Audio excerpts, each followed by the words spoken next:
உங்கள் favourite TV ஷோக்களை இனி miss பண்ண தேவையில்லை. ZEE5 இல் முற்றிலும் இலவசமாக காணுங்கள். இங்கேயும் எப்பொழுதும்.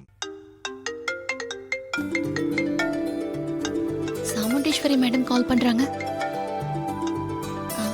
ஹலோமா, வணக்கம். நான் ஊருக்கு கிளம்பும் போது உன்னை தனியா கூட்டிட்டு போய் ஒரு விஷயம் பேசிட்டு வந்தனே, அத பத்தி நீ என்ன முடிவு பண்ணிருக்க?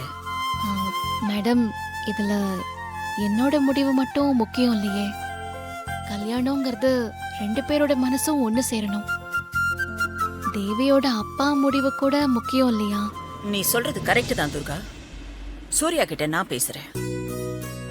ஆனா அதுக்கு முன்னாடி உன் மனசுல என்ன இருக்கு, உன்னோட விருப்பம் என்னன்னு எனக்கு தெரியும். தேவியோட அப்பா சூர்யா இறந்து போன தான் மனைவி மாறி மேல மாறாத அன்பும் பாசமும் வச்சிருக்காரு.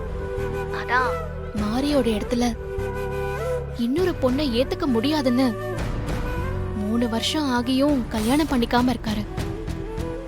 மனைவியை இப்படி நேசிக்கிற சூர்யா மாதிரி ஒரு ஆண் கணவனா வரணும் தான் எல்லா பொண்ணுங்களும் ஆசைப்படுவாங்க. ஆனா சூர்யாவே எனக்கு கணவரா வரப்போறாருன்னா எனக்கு அதுல சந்தோஷம்தான் மேடம்.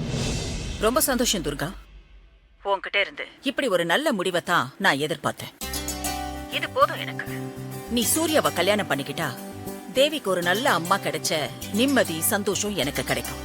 மேடம், தேவிக்கு ஒரு நல்ல அம்மா கிடைச்சா மட்டும் போதுமா? தேவியோட அப்பாவுக்கு நல்ல மனைவி கிடைக்க வேண்டாமா? என்ன சொல்ற துர்கா? தேவியோட அப்பா சூர்யாவை எனக்கு ரொம்ப பிடிச்சிருக்கு.